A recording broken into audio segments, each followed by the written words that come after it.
Buenas tardes, estimados alumnos, estimadas alumnas. Hoy vamos a ver el tema 2 de nociones jurídicas básicas, concepto unitario y plural del derecho. Y pues también vamos a ver las preguntas de test que más caen, las de desarrollo, para que nos sirva para preparar el examen. Bueno, pues vamos allá. Es la edición del libro para el curso 2022-2023 y vamos a hablar en primer lugar de ese concepto unitario del derecho. Lo que nos dice que independientemente de las distinciones entre derecho público y derecho privado, pues la realidad es que el derecho responde siempre a un todo unitario. El hombre es un ser social por naturaleza, nos dice Aristóteles, y lo define como un zoon politikon, un animal político o cívico. Ser que vive con otros seres, con sus iguales, en la polis. ¿Y esto por qué lo dice Aristóteles? Lo dice porque considera Aristóteles al Estado como una creación natural. Y para ello le ha otorgado la naturaleza al hombre el don del habla y por eso el estado o el lugar para alcanzar la felicidad pues es la polis, el estado, ¿no? El fin del hombre, pues la felicidad. El medio para conseguir esa felicidad, pues la virtud. Y la finalidad, pues es la felicidad. ¿Y cómo ejercita el hombre esa virtud que le es más propia? Pues con su actividad más propia, que es la racional. Esa actividad racional o intelectual que no es otra que la contemplación filosófica para Aristóteles. Bueno, en definitiva, la convivencia político-social y las relaciones nos dice que el libro que tienen que ser reguladas, porque si no va a haber conflictos y controversias entre las personas. Es imprescindible para que haya paz, pues que la vida en sociedad esté regulada por unas normas objetivas que regulen las esferas de libertad y la actuación de los particulares. En definitiva, surge el derecho como una necesidad imperiosa de organizar la vida social. Este concepto de derecho se corresponde con el que la dogmática moderna, y aquí en dogmática moderna tenéis que entender dogmática jurídica moderna, no dogmática como parte de la teología, sino de la parte del derecho que estudia la sistematización de conceptos o la simplificación de conceptos en categorías, ¿vale? Entonces, ¿qué hace la dogmática jurídica? Pues lo que hace moderna, pues lo que hace es crear conceptos, abstrae conceptos para crear clasificaciones. Así, hace la clasificación entre derecho objetivo y derecho subjetivo. El derecho objetivo se habla de derecho objetivo en el sentido de conjunto normativo. Por ejemplo, puedo decir, yo estudio derecho, y eso es pues, un conjunto normativo, lógicamente. Y luego se puede hablar de derecho como derecho subjetivo, derecho que tiene un sujeto, ¿vale? Entonces, se entiende por tal la facultad de un particular sobre una cosa o frente a otra persona. Ejemplo, yo tengo derecho al desempleo, ¿vale? Entonces, pues esto es un derecho subjetivo que está relacionado con un sujeto y que tiene una facultad o una disposición hacia algo o alguien, ¿no? Bueno, cada escuela, ¿qué hace? Cada escuela tradicional del derecho, pues define lo que entiende por derecho. Pero claro, a pesar de ello, pues todos tienen que recurrir a ¿qué? Pues el derecho romano para explicar y entender el derecho, pues porque es lo que regula la historia de nuestra cultura y por eso de la historia continental europea y por eso nos lleva a hablar del derecho romano para explicar muchas de las cosas que vivimos. El gran legado de Roma a la prosperidad ha sido el derecho. Su genial creación jurisprudencial se desarrolla en la época clásica, los juristas dan una solución a una cuestión litigiosa y pues bueno, así un tesoro recopilatorio, pues ¿qué pasa? Pues que el derecho se encierra en unos textos recopilatorios que contienen constituciones imperiales, obras de los juristas de la etapa clásica.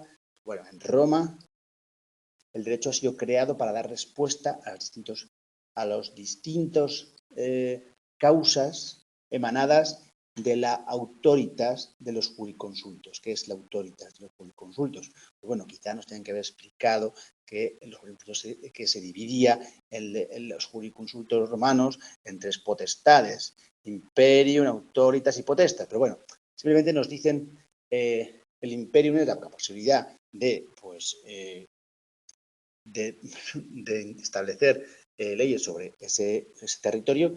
La autoritas era el poder moral que tenía el jurisconsulto y la potestas era la potestad de impartir esa justicia, ¿no? Pero bueno, lo dejamos en que se creaba con ese autoritas, ¿vale? Pero debe advertirse que ese mismo derecho disperso y sistemático se ha transmitido en tiempos posteriores. ¿Por qué? Porque la transmisión del derecho romano se produce porque se viene codificando y metiendo en códigos esa tradición romana en distintos códigos, sobre todo en ese proceso de codificación que ocurre en el siglo XVIII y XIX, a través de del resurgir de la compilación justiniana denominada desde el siglo XV Corpus Juris Civilis. Ahora bien, siempre habrá que recurrir ¿a qué? Pues al derecho romano. ¿Por qué? Porque es compilado, casuístico, para comprender que la realidad, tanto el common law, que es el derecho abierto que hablamos el otro día, como el denominado derecho continental o cerrado en códigos con base de tradición también napoleónica. Así hay como dos sistemas: el anglosajón abierto, que sirve para el derecho práctico, problemático, casuístico, emanado de la jurisprudencia romano-clásica también, y el sistema codificador, que entroncaría con el derecho recogido en la compilación justiniana, esa tradición de recopilar en textos el derecho. Bueno, la unidad y unicidad del derecho que se declara en relación a un ordenamiento jurídico concreto se contrapone al hecho de que esté formado por una pluralidad de normas. O sea, hay unidad, pero hay muchas normas. Vale. ¿Esto se complementa o esto se contradice? Lo vamos a ver. Esta diversidad de normas plantea dos posibles problemas que nos vamos a encontrar y a los que le vamos a dar solución. Los problemas son las contradicciones que puede haber entre normas y las lagunas entre la realidad y el derecho, ¿no? Pues cuando a un mismo supuesto se produce una contradicción entre dos normas, con un mismo hecho, un resultado distinto, decimos que hay una antinomia, una contradicción. La otra posibilidad, o otro problema, es que no exista en el ordenamiento jurídico una norma que contemple o regule, pues imaginaros, las criptomonedas, ¿vale? Pues entonces, claro, hasta que se regulen las criptomonedas, pues hay momentos en que no hay nada, ¿no? Entonces, ¿qué es lo que hay? Una laguna. Pues bien, tenemos las dos dificultades: la contradicción, la antinomia y las lagunas. Ahora vemos qué respuesta da el derecho a estos dos problemas. Pues bien, para resolver esto, el derecho, como responde a un todo unitario de estructura jerárquica piramidal, como decía Hans Kelsen, pues bueno, hay una teoría, esta teoría, que se denomina normativista, pues hay que declara la interconexión y provoca una subordinación en escalera, o en pirámide, entre el vértice donde se figura la Constitución, la pirámide legislativa, que es una fuente fundamental, una norma fundamental de la que derivan las demás normas. Bueno, esta es una posibilidad, ¿no?, que es la que más se utiliza en la actualidad, ¿no? Pero bueno, en suma, ¿para qué sirve esa estructura piramidal de una norma suprema de la que van derivando en pirámide otra serie de normas? Pues bueno, pues que a esa unidad del ordenamiento jurídico, pues derivan también otros dos rasgos de esa unidad. Claro, ¿por qué es unidad? ¿Por qué se declara la unidad? Pues porque si hay jerarquía, hay una norma superior y luego hay normas inferiores, pues resulta que hay unidad. Hay una unidad de ese sistema, ¿no?, de ese orden. Pues bueno, de aquí derivan dos rasgos muy importantes para examen también. Uno es la coherencia, y es que a pesar de esas contradicciones a la que le vamos a dar solución, existen principios que determinan cuál de las normas debe ser aplicada en cada caso. Es decir, si hay una contradicción entre dos normas y yo he hecho una estructura piramidal, eso supone que la unidad del ordenamiento jurídico en pirámide me supone que puedo determinar cuál de las dos normas en la contradicción, cuál puedo aplicar. ¿Por qué? Pues porque siempre voy a poder acudir a la norma superior, que es la Constitución. Puedo acudir a ella. ¿Por qué? Porque hay unos principios que van a decir o unos criterios que van a decir qué norma tengo que aplicar. Luego está la plenitud. ¿La plenitud qué ocurre? Pues que cuando va a aparecer una laguna normativa donde no existe norma, pues se me van a dar una serie de herramientas como la analogía o la analogía, una norma parecida o la aplicación extensiva que me va a permitir también colmar esa laguna. Así voy a conseguir que el sistema legal sea eficaz y pueda dar respuesta a la demanda social. Además del principio de unidad, el derecho provoca, además, si soy capaz de eliminar las contradicciones con coherencia, aplicando la norma que sea que sea aplicable. Y colmando las lagunas con plenitud, voy a provocar que haya una seguridad jurídica, que no haya problemas. Si no hay problemas, hay seguridad jurídica. Y eso, pues bueno, va a ser garantía de que se defienden los derechos de los ciudadanos, ¿no? Los derechos subjetivos de los ciudadanos. Pues bien, en cuanto al concepto nuclear del derecho, pues el derecho viene de directum, origen latino. Pues bueno, tras el cristianismo, el derecho pues se asocia a lo recto. Claro, el bien y el mal, que es lo bueno y lo malo, que es lo justo y lo injusto, ¿qué es el derecho? Pues a lo recto, lo que adecua la conducta de las personas a la norma. Entonces, lo justo, el derecho, va a coincidir con lo recto, el bien, ¿no? Entendiendo por tal la adecuación de la conducta a las normas que nos hemos dado para establecer el comportamiento para un actuar correctamente, ¿no? Así, los jurisconsultos clásicos utilizaron preferentemente la voz ius, derecho, para que puede equiparse a lo justo, ¿no? Para iniciarse en el conocimiento del derecho, pues bueno, se puede acudir al digesto de Justiniano, un verdadero tesoro jurídico. El digesto es una parte esencial de la compilación justinianea, también llamada Corpus Juris Civilis, que desde el siglo XV, pues bueno, se descubrió, ¿no? Se inicia con el digesto en el tomo 1, libro 1, donde se dice sobre la justicia y el derecho.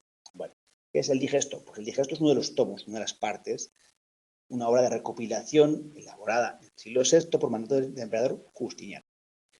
La recopilación se hace sobre la base de ordenar materias de distintos fragmentos de juristas clásicos que se denomina la etapa clásica. Comprende pues, los siglos I hasta comienzos del siglo III. No sé, lo comprobaré.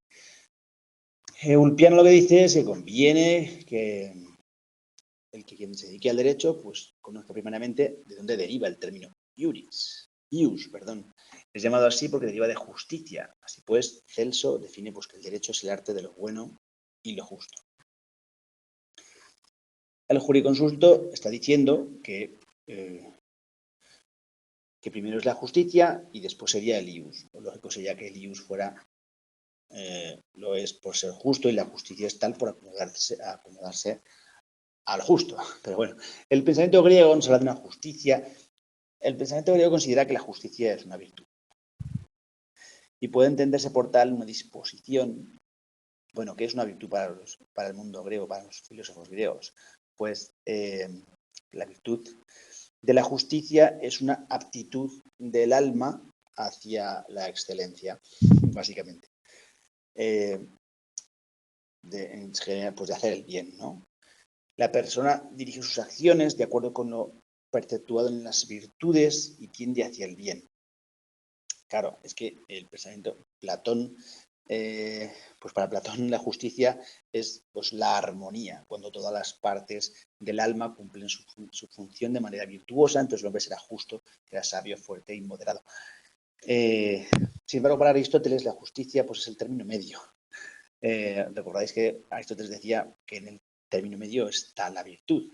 Por eso dice que la justicia es el propio medio, el centro, ¿no? Entre los extremos.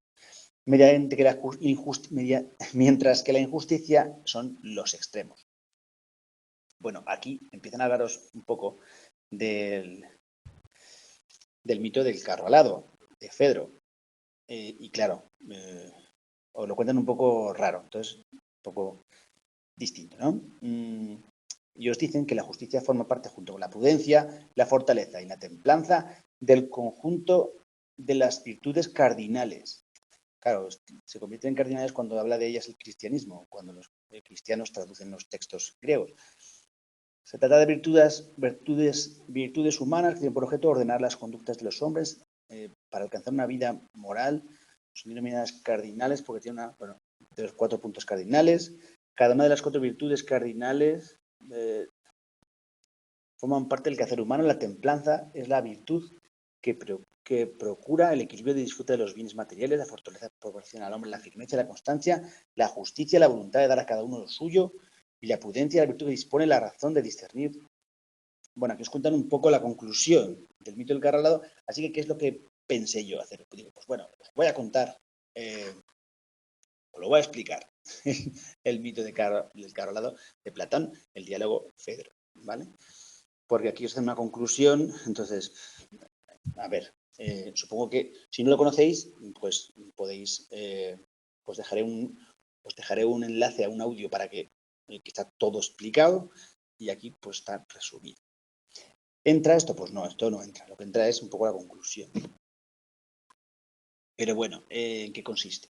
Pues bueno, lo que habla Platón en este diálogo es que existe dos tipos de mundos, ¿no? El mundo sensible, el que podemos tocar, el que podemos sentir, y el mundo inteligible, el mundo de las ideas y al que pues se trata de alcanzar, ¿no? Entonces, cada parte, el caballo, el auriga, cada uno representa algo, ¿no? Entonces, partes del alma. Entonces, el auriga representa el alma racional, el cerebro, el que dirige los caballos, el caballo blanco, el caballo negro. Entonces, ¿qué virtudes tiene el alma racional representada por el auriga?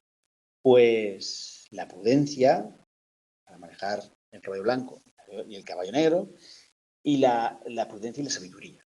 El caballo blanco representa el alma irascible, cuya función es pues, ayudar al auriga a controlar, sobre todo el caballo negro, ¿vale?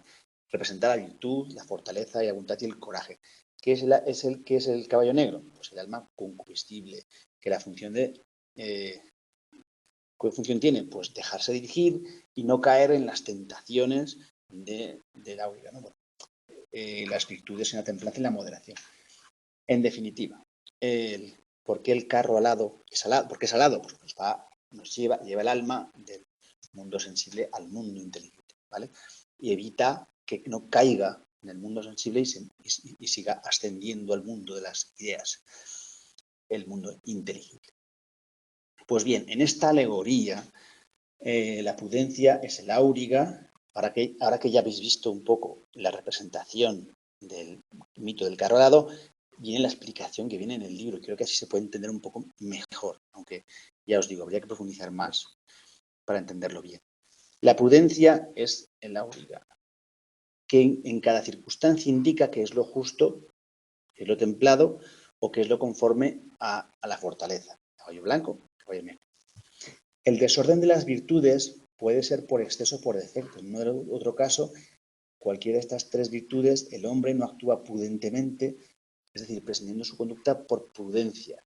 Provoca que dichas virtudes no alcancen su finalidad, por lo que su comportamiento no será virtuoso si no es bien dirigido por la razón, ¿no? Por el alma racional. ¿Cuándo hay justicia? Pues armonía y por tanto justicia cuando las partes del alma cumplen su función de manera virtuosa, habrá un hombre justo, sabio, fuerte y moderado. También puede haber armonía entre las clases sociales. Básicamente esto. Así que vemos que la justicia como virtud es causa del derecho y por eso cabe afirmar que la justicia, entendida como tal meta, y objetivo, es la razón de ser del derecho, ¿vale? Que sea justo. El derecho aplicado debe tender a alcanzar la justicia. La justicia es el principio y el fin del derecho. No ha sido frecuente entre juristas ofrecer otras definiciones de conceptos que eran objeto de atención. La jurisprudencia romana definió a las cautelas, lo que vino a decir es que había que tener cautelas porque hay riesgos por las definiciones del derecho. Entonces, ya Jaboleno dijo, el derecho civil en toda definición es peligrosa y difícil que no sea alterada. Y Servidio Escévola dice, no podemos dar una definición, pues depende siempre de qué es más justo en cada caso. ¿Vale? O sea, cuidado con las definiciones del derecho, nos decían algunos juristas romanos. A pasar de eso, de ese cuidado, de esos riesgos que podía haber en las definiciones del derecho, pues Ulpiano, uno de los jurisconsultos más importantes, nos dice, el derecho, elegantemente, como define Celso, dice, el derecho es el arte de lo bueno y de lo justo. Otros estudiosos, pues dicen, mira, el derecho es arte, también es ciencia, y es así mismo práctica, es ciencia aplicada a la práctica que reviste cánones de arte. Bueno, hay distintas opiniones. Ulpiano explicando entonces lo que está diciendo, dice, la razón de lo cual se nos puede llamar sacerdotes, en efecto, pues que rendimos culto a la justicia y profesamos el saber de lo bueno y lo justo, separando lo justo de lo injusto y discerniendo lo lícito de lo ilícito, anhelando hacer buenos a los hombres. Aquí tienes una estatua de Ulpiano. La tarea de discernir lo justo y lo injusto se centra en la labor del jurista. Por eso está llamado a ser prudente o jurisprudencial. La prudencia, además de una virtud que posibilita la reacción práctica, debe saber hacer discernir lo que debe evitar. Y es evidente que cuando se aplica el derecho, el ius, pues surge la ius prudencia, que tiene por objeto discernir lo justo de lo injusto. Ulpiano define la jurisprudencia, que es el conocimiento de las cosas divinas y humanas, la ciencia de lo justo y lo injusto.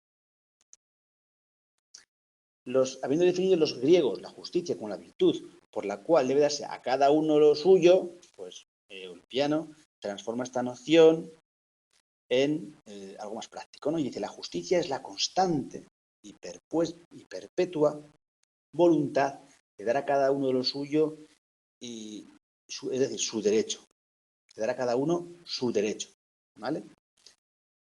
Así, pues, esta constancia supone que la repetición, ¿no?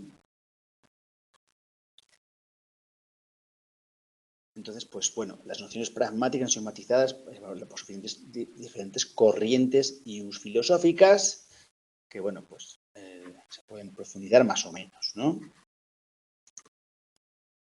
Pero bueno, el catedrático de la asignatura lo que nos dice el señor Fernández Buján es que a su juicio las notas más características que conforman el derecho son que es un conjunto orgánico, sistemático y concatenado que trata de evitar las antinomias entre las normas.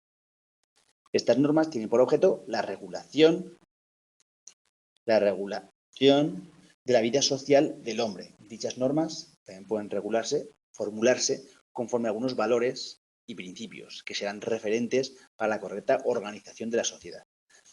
Las normas son imperativas, por lo que son coercitivas y de obligado cumplimiento. Ahí tenéis las notas. Pues bien, otro punto importante es el concepto de ley en su relación con derecho. Aquí, pues este concepto, pues hoy es una tendencia a reducir el concepto de derecho al conjunto normativo legislado, o sea, muy codificado en la legislación.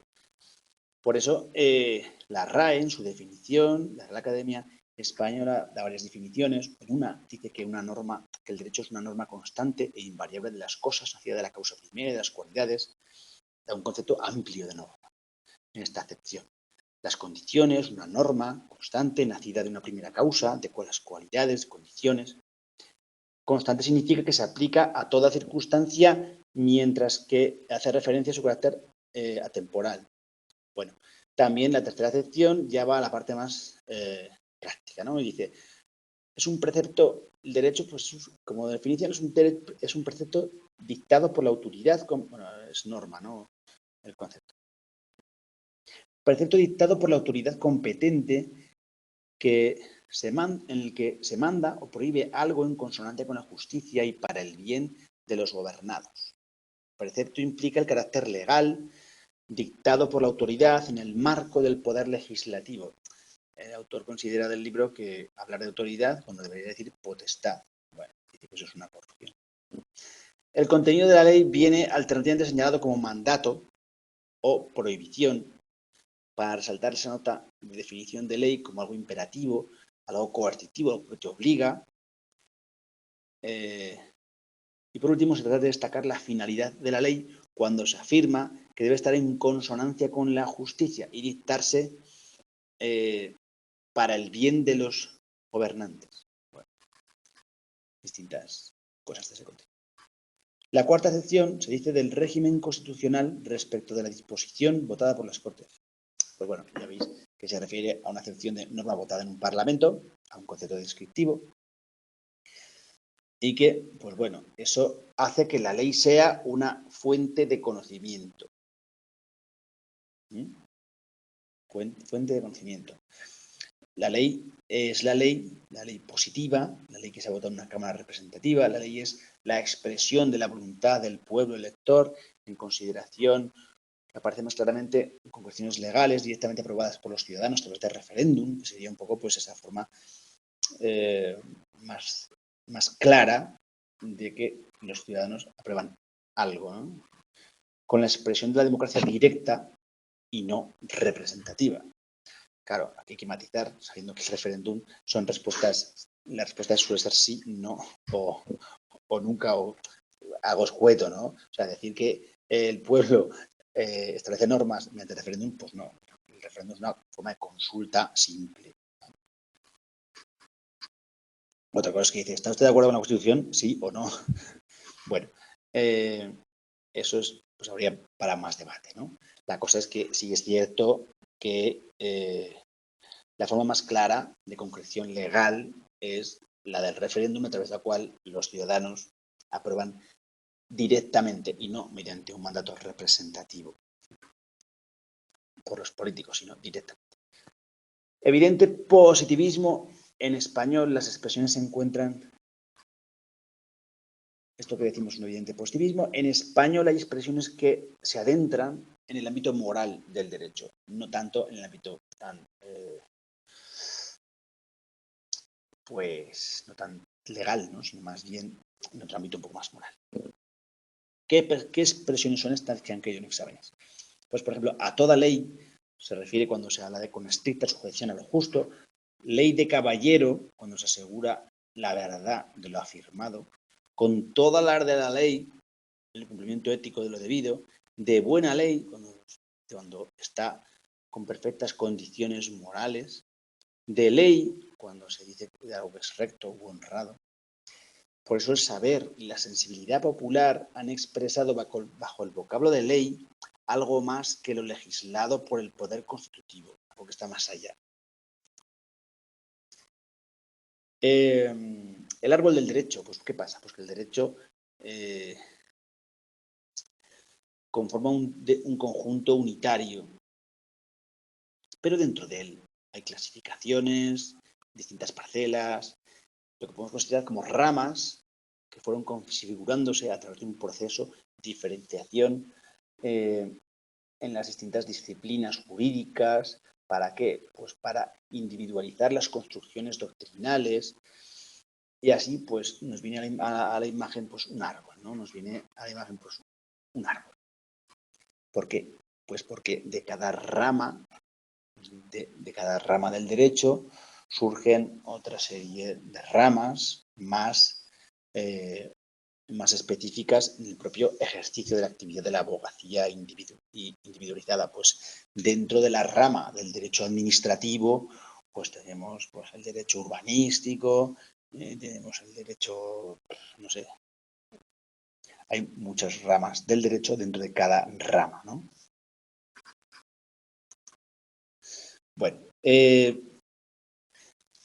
aparte de esto, hay una principal bipartición del derecho que debemos conocer. Es la distinción entre el derecho público y el derecho privado, que es la mayor clasificación histórica que hay entre el derecho público y el privado, desde hace más de 20 siglos. Esta bipartición es una creación jurisprudencial romana. Se encuentra formulada ya por Ulpiano en un fragmento que conocemos, gracias a que aparece en el Digesto de Justiniano, donde se comprueba que la referida distinción hace referencia a una u otra categoría, o sea, al derecho público o al derecho privado, por razón del interés. Si el interés es público, derecho público. Si el interés es privado, derecho privado. Podríamos terminar aquí ya, ¿vale? Pero no, es un poco más complejo, ¿vale?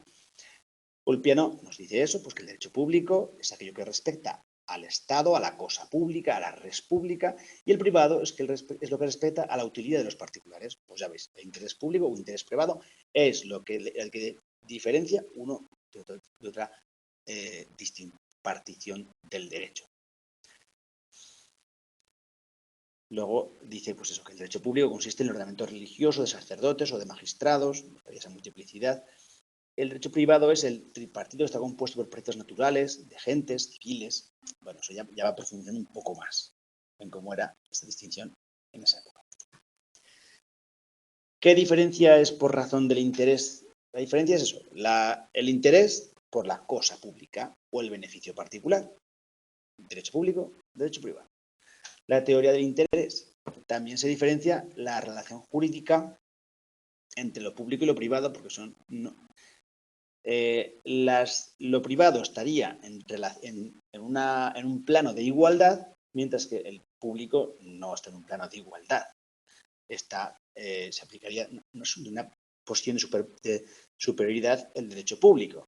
En las relaciones jurídicas reguladas por el derecho público, el ente público interviene desde una posición de superioridad sobre el particular. ¿Por qué? Pues por ese interés general. El conjunto de las normas de derecho público presenta un carácter imperativo que impide que podamos pactar en contrario de esas normas. Ello implica también que las normas son coercitivas o coactivas. En el derecho privado, pues no, las normas tienen un carácter dispositivo y suele ser que tengan carácter subsidiario. Es decir, en el público hay superioridad,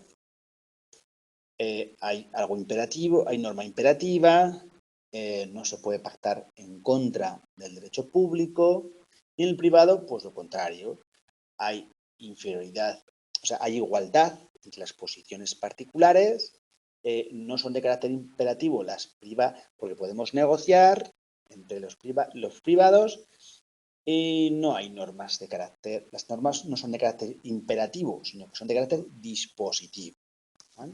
Es decir, podemos disponer y pactar las condiciones.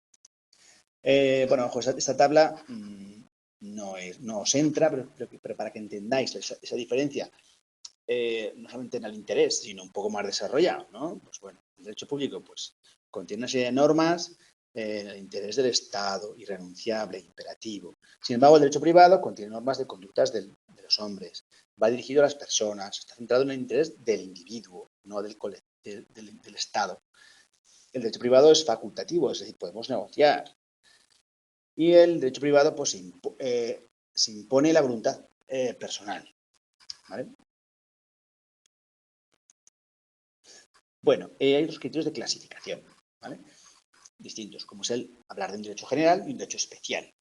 Se denomina derecho general pues, al que regula la vida social en general. Y por excelencia es el derecho civil, ya desde su origen romano. Ya se recogen principios y preceptos que luego sirven para otros para otros muchos derechos, ya sea de forma directa o de forma subsidiaria. Se considera derecho especial todas las materias en las que el conjunto normativo tiene un ámbito de regulación y aplicación más concreto, más determinado. Así tenemos pues, que sería norma general y una norma especial pues, sería más dentro de esa norma general. ¿Qué vemos? Pues que en nuestro Código Civil, que data de 1889, pues en el capítulo segundo ya dice, artículo cuarto, dice las disposiciones de este código se aplicarán como supletorias de las materias regidas por otras leyes. Eso está dando un carácter de ley general al Código Civil. Si es supletoria de todas las materias de otras leyes, pues tenemos que el Código Civil es una ley general y que se aplica de carácter supletorio de último grado respecto a una ley especial. Es decir, si hay una ley especial, se aplicará la ley especial. Y si hay vacíos o si hay lagunas en la ley especial, pues vamos a tener de forma supletoria el Código Civil para aplicar. Por eso es supletorio. El Código Civil nos está diciendo ese artículo 4, párrafo tercero, que es supletorio de otras materias, como el derecho privado, el derecho penal. En el derecho penal, pues tenemos la ley de enjuiciamiento criminal y si no, y lo que no cubra eso, pues tenemos que al final hay que ir a las normas de derecho civil.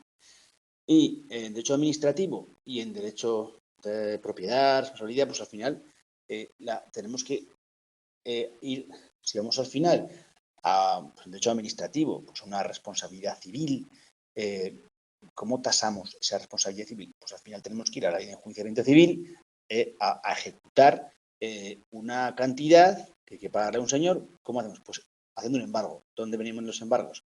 En la ley de enjuiciamiento civil. O sea, al final, ¿y eso por qué? Pues porque tiene unos derechos sobre unas propiedades o sobre algo, pues ya vamos otra vez al Código Civil.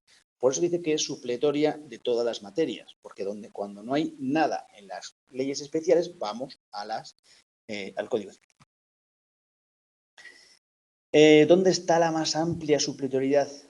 Pues en la Constitución española, donde nos dice que en el título octavo, Organización Territorial, artículo 149.3, nos dice que las materias que no tenga el Estado atribuidas corresponderán a las comunidades autónomas si lo dicen sus respectivos estatutos, pero si no lo dicen los estatutos, pues entonces corresponderá al Estado. Todo lo que no esté atribuido en exclusiva a las comunidades autónomas, pues será del Estado. No puede haber una competencia que no sea de nadie, ¿vale? Por eso el derecho estatal, en todo caso, será supletorio del derecho de las comunidades autónomas. Entonces, ¿qué tenemos? Pues que el derecho estatal es supletorio. Si los estatutos de las comunidades autónomas no recogen esa competencia, pues se aplicará el estatal. Y es general, también por eso, ¿no? Ten en cuenta que tenemos 17 comunidades autónomas y 2 ciudades autónomas que regulan un derecho especial, el derecho autonómico, ¿no? Sobre algunas materias. Otros ejemplos, pues serían el contrato, que nace de la jurisprudencia romana, desarrollo histórico, surgen variantes, el contrato administrativo de carácter público o el contrato mercantil de carácter privado, serán las dos ramas. El contrato laboral también de carácter mixto, porque puede ser imperativo, pero también dispositivo. Tenemos dos partes. En el derecho especial se considera un campo concreto determinado, pues dentro del derecho mercantil, pues está el derecho societario, bursátil, bancario, marítimo, pues, ya veis, muchas ramas que acaban en hojas, ¿no? Derecho común, derecho particular. Bueno, pues en España hay una especial proyección de estos conceptos. ¿Por qué? Pues que hay derecho común, el que afecta a todo el Estado español, y el derecho particular es una distinción territorial y que afecta pues, a los distintos territorios, comunidades autónomas, concretamente. Así se denomina derecho común aquel conjunto normativo que tiene una aplicación generalizada a todo el territorio del Estado. Eso es el derecho común en este aspecto, ¿no? El derecho contenido en el Código Civil presenta la característica de que se configura como un derecho común, porque su ámbito de aplicación directa o subsidiaria se extiende a todo el Estado.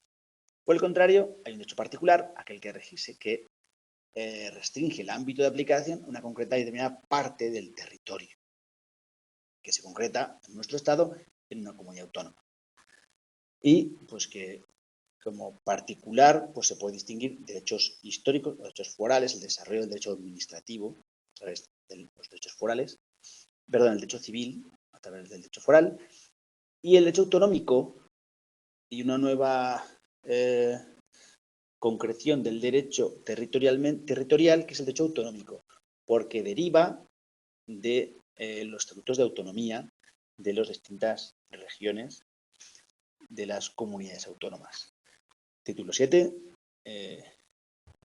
título 8, ordenación territorial de la Constitución española.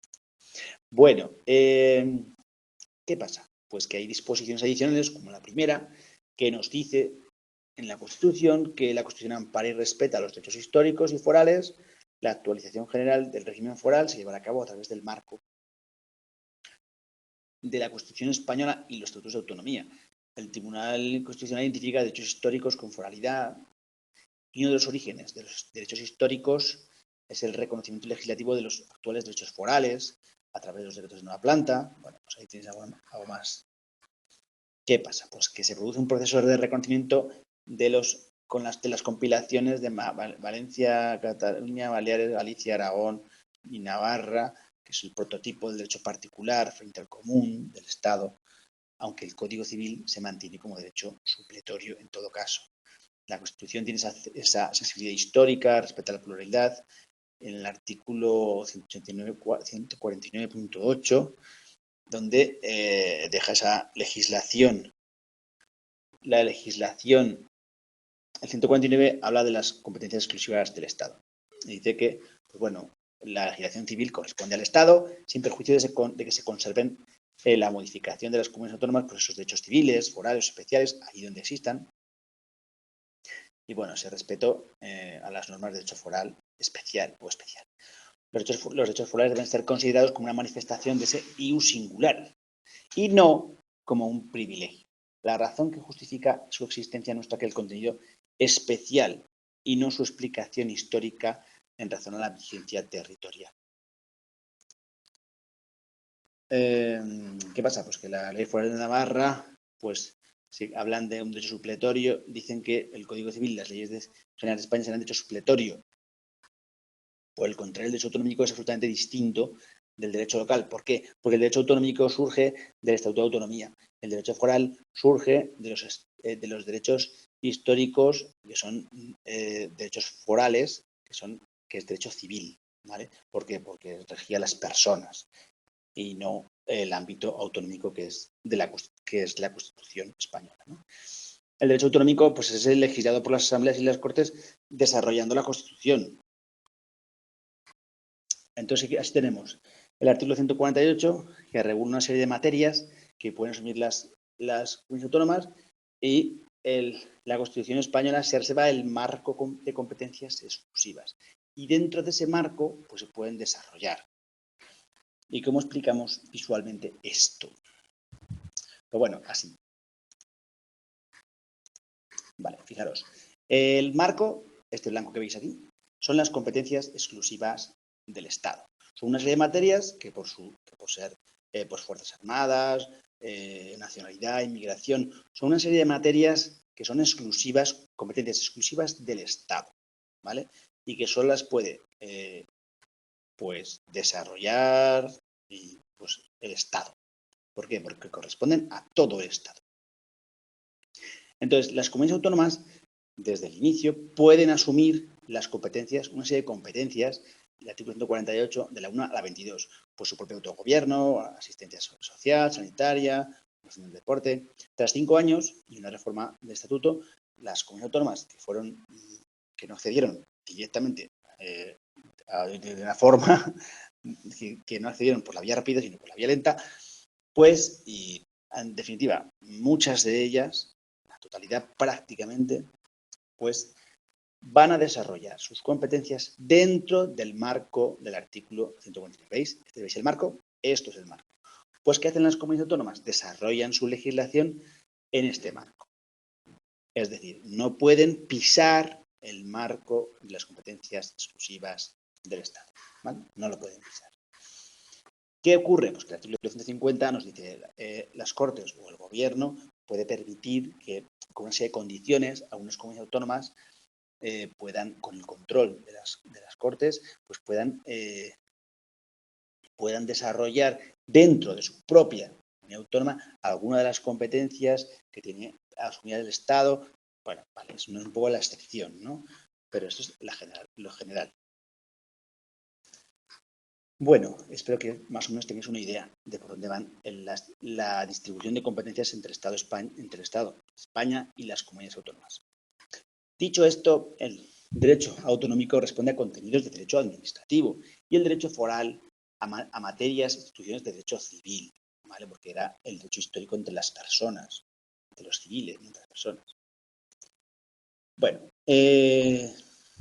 derecho escrito, derecho consuetudinario. El derecho escrito, el derecho en los sistemas llamados continentales, como España, el codificado, ¿recordáis? El derecho a los sistemas cerrados que hablábamos, es un conjunto ordenado de normas que configuran un todo orgánico y la norma fundamental es la Constitución. De acuerdo con la pirámide legislativa, después que se encontrarían por las leyes orgánicas que se aprueban por el Poder Legislativo a través de una mayoría cualificada en España, pues, mayoría absoluta, según el artículo 81, pues las cámaras legislativas, como el Senado, en España lo aprueban.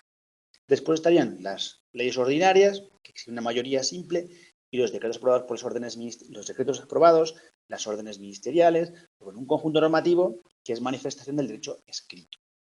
La vigencia.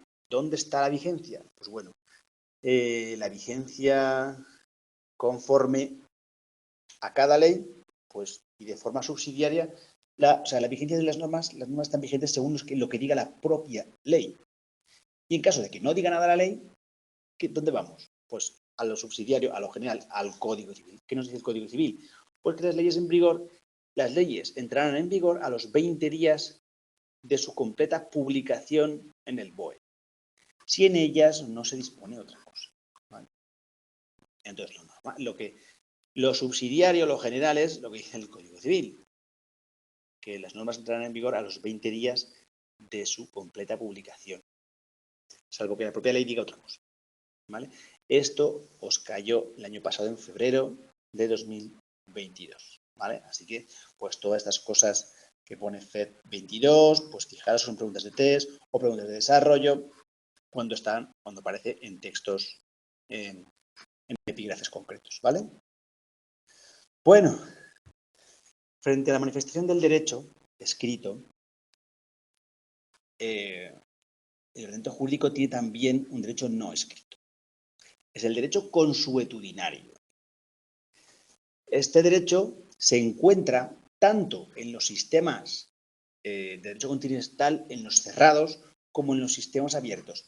Esto fue pregunta de test también y se me olvidó ponerlo, ¿vale? Pero vosotros tenerlo en cuenta. Es muy importante. El derecho consuetudinario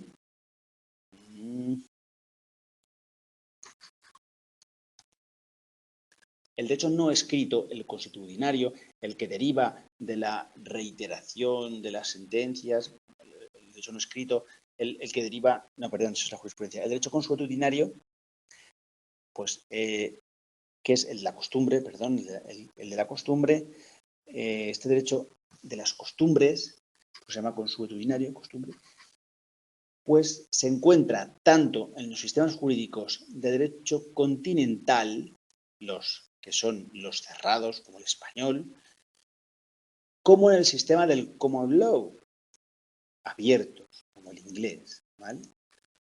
Los orígenes de este derecho son tan antiguos como la misma realidad jurídica y coincide con la primigenia irregular y propia convivencia social. Puede decirse que el derecho consuetudinario es un conjunto orgánico, pero se trata de normas expresadas en la costumbre. Pero una costumbre que todos entendemos que es obligatorio, si no, no sería derecho. Hay una serie de notas características o necesarias que vemos más adelante para que una costumbre se convierta en derecho. Una de ellas es la conciencia de obligatoriedad.